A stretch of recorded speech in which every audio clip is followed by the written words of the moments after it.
안녕하세요. 내년이면 초등학교에 들어가는 아들을 둔 40살 아저씨입니다. 저는 2년 전에 이혼을 했는데요.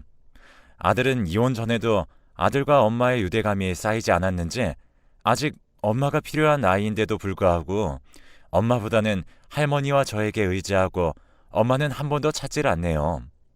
그도 그럴 게 아이를 낳기만 했지 낳고 나서는 갑자기 자기 일에 몰두하겠다며 아이를 키우기보다 사업을 키우는 걸 더 중요시했던 사람이라 제가 아들의 육아를 거의 담당했을 뿐더러 집안일도 제가 다 했었죠. 저는 아버지의 사업 중에 하나를 맡아서 작은 중소기업을 운영 중에 있습니다. 아버지의 주 사업은 저희 큰형이 맡아서 하고 있었고 저는 사업에 큰 욕심도 없었기 때문에 전혀 불만이 없었죠. 그렇지만 아버지는 제가 야망도 없이 사업을 확장하려는 생각도 하지 않고 큰 노력을 기울이지도 않는 것이 영 못마땅하셨는지 사업에 도움이 될 만한 집안과의 자리를 자주 주선하셨습니다. 처음에는 제가 만나게 될 여자분께도 그런 마음가짐으로 만나는 것이 제 가치관과는 영 동떨어진 것이었고 딱히 결혼을 할 마음도 없어서 그런 자리에 나갈 때마다 표정 관리를 못했고 자리가 파하고 나면 아버지에게 꾸지람을 듣는 게 일상이었어요. 그런데 여느 때처럼 아버지는 사업에 큰 도움이 될 만한 집안과 식사 자리를 마련했으니 꼭 나오라며 언지를 주셨었죠. 이번에 나오지 않으면 제 사업이고 뭐고 다 형에게 물려주고 저에게는 땡전 한 푼도 주지 않으시겠다면서 단단히 으름장을 놓으셨습니다. 어쩔 수 없이 옷을 차려입고 자리에 나갔는데 거기에서 바로 아내를 만났습니다. 처음에는 흐린 눈으로 앉아 있으려고 했었는데 아내의 미모에 저도 모르게 넋을 놓고 바라보고 있었어요. 이야기를 들어보니 그동안 경영 공부도 할 겸 외국 사업 파트너들과 인맥도 넓히기 위해서 미국에서 유학을 3년 넘게 하다가 한국으로 돌아온 지 한 달도 지나지 않았다고 하더라고요. 이제 슬슬 결혼도 생각해야 하는 나이니 좋은 상대가 나타나면 얼마든지 결혼할 거라는 말도 덧붙였습니다. 상대편도 저희 집안과 제가 꽤나 마음에 들었는지 그 말을 한 후에는 일제히 저에게로 시선이 쏠리더라고요. 그 당시에는 괜히 멋쩍어져서 웃으며 넘겼지만 그 식사가 끝난 후로 연락이 다 가끔씩 밥도 먹고 와인도 한 잔씩 하는 사이로 발전했습니다. 그러면서 이런저런 이야기를 할수록 저와 인생 가치관도 너무 잘 맞고 성격도 서로 닮아 있으면서도 부족한 부분을 채워주었습니다. 만날수록 서로 인연이다 싶었는지 자연스럽게 연인 사이로 발전했습니다. 양가 집안 어른께 알리면 바로 결혼을 하라고 등 떠미실 것 같은 예감에 저와 아내는 각자 집에는 말하지 않고 조심스럽게 연애를 했습니다. 아내는 연애를 시작하면서 먼저 규칙을 정했는데 바로 혼전순결이었습니다. 자기가 미국에서 사는 동안 자유로운 성생활을 하는 친구들을 너무 많이 봐서 자기는 오히려 결혼도 하지 않고 그런 행위를 하는 것 자체에 거부감이 생겼다면서 혼전순결만은 꼭 지키고 싶다고 했습니다. 미국에서 살다가 와서 오히려 너무 개방적인 사람이면 어쩌나 싶었는데 오히려 그렇게 말해주니 마음을 놓을 수 있었습니다. 그 후로 1년을 연애하면서 아내와 저는 스킨십보다는 정신적인 교감을 더 중요시했습니다.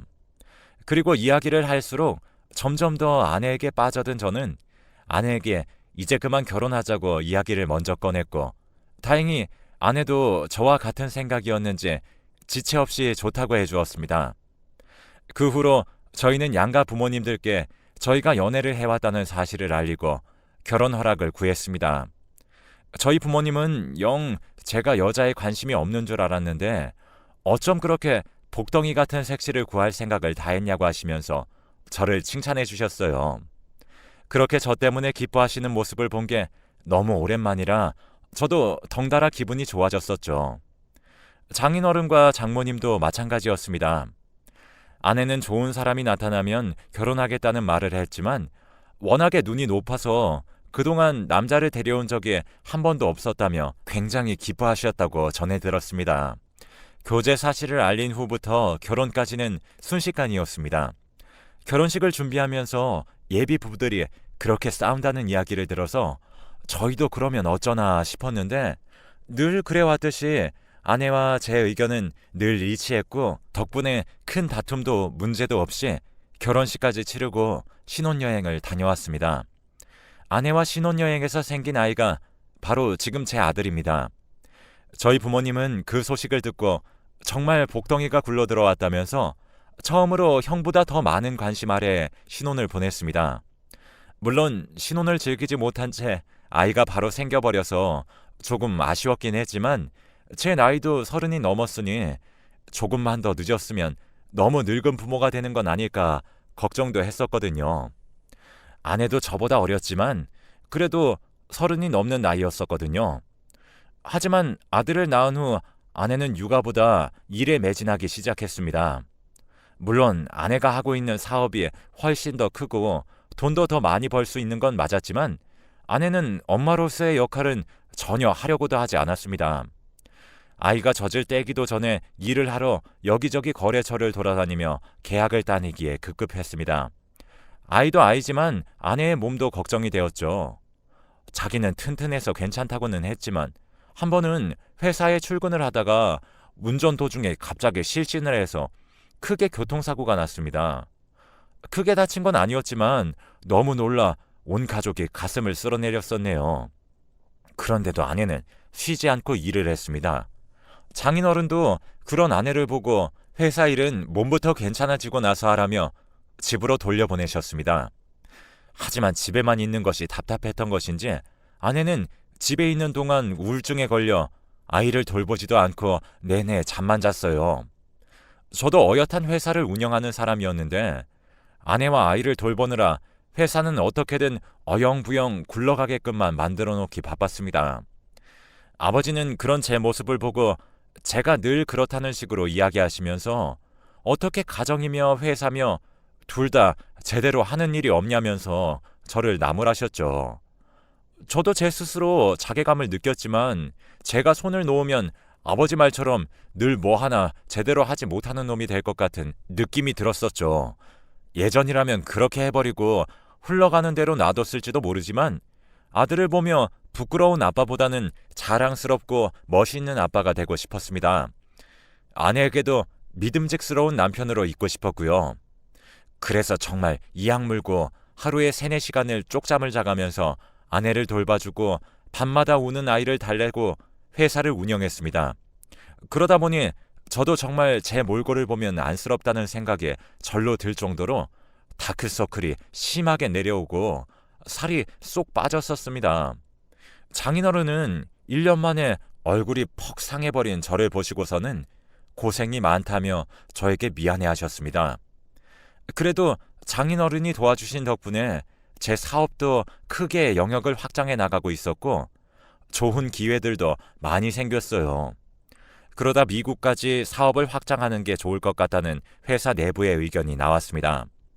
심지어 꽤 좋은 아이템이었기 때문에 놓칠 수가 없어서 제가 직접 미국으로 가서 최소 3개월은 한국과 미국을 왔다 갔다 하며 사업을 정착시켜야 했습니다. 아내와 태어난 지 2돌도 지나지 않은 아이를 한국에 두고 떠나기에는 마음이 불편해져서 고민하고 있던 찰나에 아내가 먼저 저에게 함께 미국에 가서 있으면 안 되냐고 물어봤습니다. 자기도 미국에서 살았었고 한국에서 일도 못하고 이렇게 집에만 있을 바에는 차라리 미국에 가서 쉬는 게 나을 것 같다면서요. 아내가 그렇게 이야기해주니 저는 그동안 고민하던 것들이 싹 정리가 되었습니다. 덕분에 조금 더 홀가분하게 미국으로 떠날 수 있었습니다. 미국으로 건너간 후 아내는 유학 시절의 친구들도 만나고 한국에서 생활할 때보다는 훨씬 더 밝아진 얼굴이었습니다. 여전히 아들을 돌보는 일은 뒷전이었지만 아내도 이제 겨우 몸도 마음도 놓았는데 아들을 돌보라고 떠맡겼다가는 다시 안 좋아지면 어떡할까 싶어 제가 베이비시터와 번갈아가며 돌보았죠. 저는 아내가 알아서 친구들을 만나고 잘 놀면서 스트레스를 풀고 들어오는 것만으로도 충분히 편해졌습니다. 미국에서 저는 갖은 회사의 거래처를 돌아다니면서 처음으로 사업을 엄청나게 확장시켜 나갔고 장인어른도 자신이 알고 있던 인맥을 꽤나 많이 소개시켜 주셨습니다. 가끔은 아내가 직접 저에게 도움이 될 만한 사업가들을 저에게 소개시켜 주기도 했었고요. 그러던 중 한 백인 사업가를 소개시켜 주었는데 자기가 유학 생활을 할 때 큰 도움을 받았던 친구라고 했습니다. 아내가 소개해준 친구 덕분에 수월하게 계약을 척척 진행해 나갈 수 있었습니다. 그래서 고마운 마음에 잠시 머물고 있는 저희 숙소에서 직접 만든 저녁이라도 대접하고 싶다고 하니 호탕하게 웃으면서 자기는 한국의 불고기를 너무 좋아한다며 불고기를 꼭 해달라고 했습니다. 그리고 초대한 저녁 식사에는 그 친구와 친구의 딸이 함께 방문했습니다. 알고 보니 미혼부였던 그 친구는 4살이 된 딸을 혼자 키우고 있었습니다. 자기 딸의 엄마도 동양인이었다면서 그래서 가끔은 딸에게 한국식으로 음식을 해줬는데 그때 저희 아내가 메신저로 많이 알려주었었다며 고마운 친구라고 했었습니다. 아내의 유학 시절에는 딸이 울면 어떻게 해야 할지 몰라 허둥지둥 거리고 있으면 늘 제 아내가 상황을 해결해 줬었다며 지금은 기억을 못할 테지만 자기 딸은 저희 아내를 엄마로 생각했었다며 웃으면서 말했습니다. 아이를 잘 돌보는 아내의 모습은 저도 본 적이 없었던 터라 조금 신기하기도 했지만 한편으로는 찝찝한 마음도 피어났습니다. 아들이 잠투정을 부리며 울 때에도 한 번도 제대로 안아주지 않았던 아내가 그 전에 다른 아이는 잘 돌봐주었다는 게 사실 상상이 가지 않았거든요.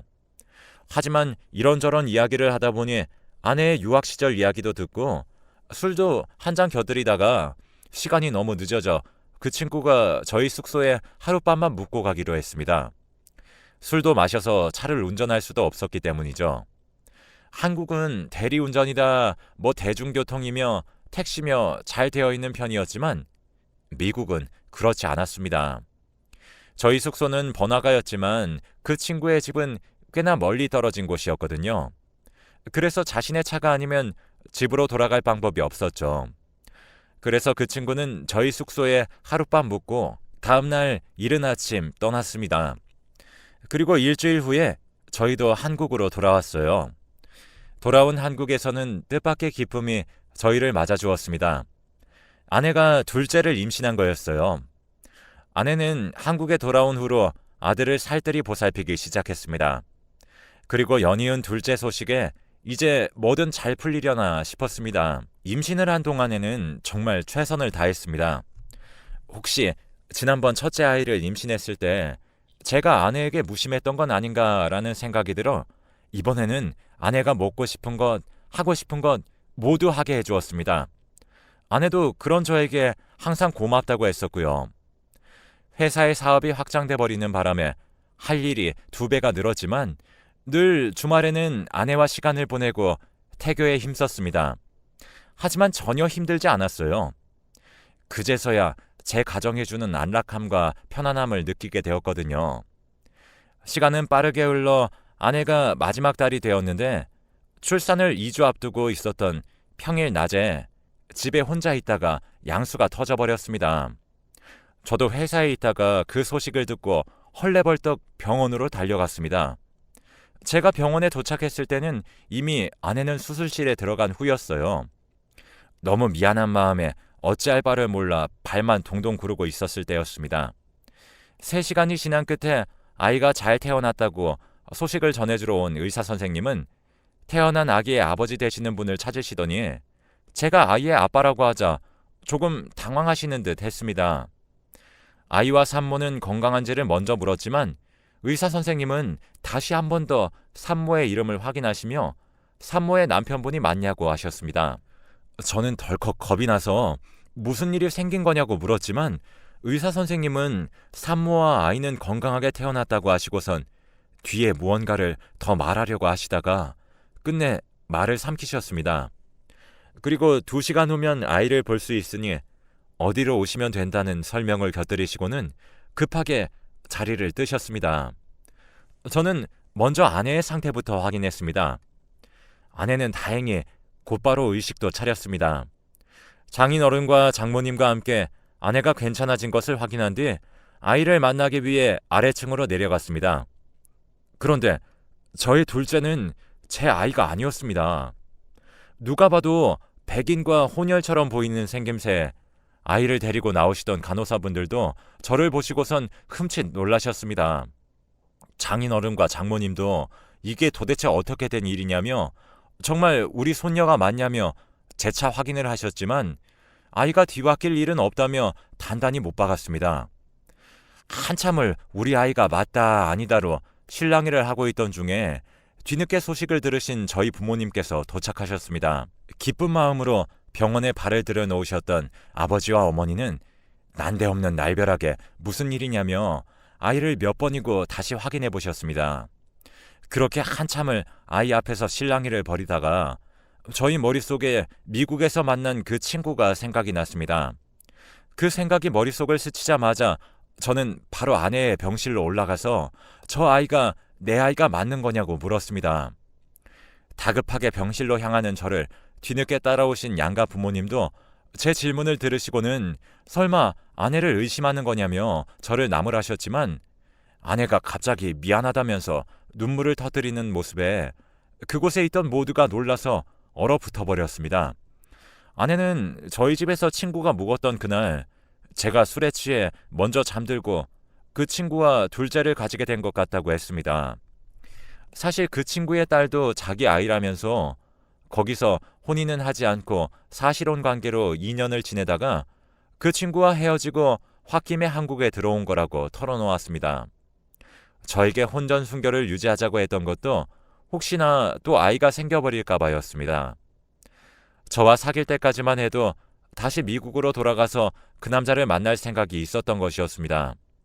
그런데 그 남자가 다른 여자가 생겼다는 소식을 들었던 날 제가 결혼을 하자고 했고 자기도 이제 그만 마음을 접어야겠다 생각해서 결혼을 수락했는데 결혼하고 아이를 낳은 지 얼마 지나지 않아서 그 남자가 만나던 여자와 헤어졌다는 사실을 알게 되었고 그 후로 미국에 있는 자기 딸과 그 남자 생각에 아들을 제대로 돌보지도 못했었던 거라고 합니다. 그러면서 미안하다고 펑펑 울면서 자기가 잘못했다면서 이번에 그 남자랑 완전히 끝냈다고 다시는 이런 일 없을 거라며 한 번만 용서해달라고 했습니다. 하지만 한 번만 용서할 일이 있고 없는 일이 있지 이걸 어떻게 넘어갈 수 있겠습니까? 저는 둘째는 당신이 데리고 살고 첫째는 지금까지처럼 내가 키울 테니 그 절절한 사랑 노름하러 그 남자 곁으로 떠나라고 했습니다. 순식간에 가정을 파탄내놓고 어디 뻔뻔하게 용서를 구하고 있냐면서요. 아들에게 부끄럽지도 않냐고 하니 이제부터 정말 좋은 엄마가 되도록 노력하겠다면서 방금 수술을 끝내고 나온 몸으로 빌고 또 빌었습니다. 하지만 그럴수록 하얗디 하얀 둘째의 얼굴이 떠올라 그렇게는 안 되겠다고 하고 병실을 뛰쳐나왔습니다. 장인어른과 장모님은 그제야 제정신이냐며 어디 집안 망신을 이렇게 시키는 거냐며 소리를 치는 것이 병실 밖까지 새어나왔습니다. 저희 부모님은 세상에 어떻게 이런 일이 있냐면서 그대로 알아누우셨습니다. 저는 그 이후로 이혼 소송을 했고 위자료며 양육비며 원체 있는 집안이니 어마어마하게 받을 수 있었습니다. 저도 먹고 사는데 그다지 돈이 부족한 건 아니지만 뭐라도 받아내야 할 것 같더라고요. 그리고 아내는 그 후로 집에서 쫓겨나서 호적에서도 파이고 그렇게 열정을 쏟아붓던 회사에도 강제로 그만두게 되었다고 들었습니다. 그리고 장인어른과 장모님이 직접 저에게 찾아와 미안하다며 자기들이 다 딸을 잘못 키운 탓이라며 언제든 도움이 필요하면 말하라고 해주셨어요. 장인어른과 장모님이 좋으신 분들이라 차라리 다행이었습니다. 아내 편만 들어주시는 분들이었다면 어떻게 됐을지 상상만 해도 끔찍하네요. 그리고 아버지와 어머니도 처음에는 모자란 녀석이라며 화를 내시다가 제가 조금 안쓰러우셨는지 먼저 아들을 돌봐주시겠다면서 직접 저희 아들을 데리고 여기저기 놀러도 다녀주십니다. 그 후로 아내는 아들이 다니던 유치원을 몇 번 찾아왔다고도 전해 들었어요. 그런데 아들이 엄마를 따라가지 않겠다고 했는지 유치원 선생님이 저에게 전화가 와서 다행히 그 여자 손에 아들이 넘어가는 일은 없었습니다. 그 후로도 몇 번을 찾아왔었지만 미리 선생님께 이야기해두어서 아들의 털끝도 구경하지 못하고 돌아갔다고 합니다. 그리고 저에게도 새벽에 가끔씩 연락이 왔었는데 그 번호를 차단하고 저도 번호를 바꿔버렸습니다. 이제는 평화로운 일상을 보내고 있습니다. 그 여자 때문에 버린 시간이 아깝긴 하지만 그 시간이 아니었다면 지금 제 아들을 볼 수 없었을 테니까요. 요즘은 유치원에서 뭘 한가득 그려오고 만들어 와서 저에게 선물해주기 바쁘더라고요. 덕분에 웃을 일이 자꾸 생기네요. 이제는 저와 아들 둘이서 함께 잘 살아보려고 합니다. 아들 덕분에 행복하네요. 여러분들도 행복하세요.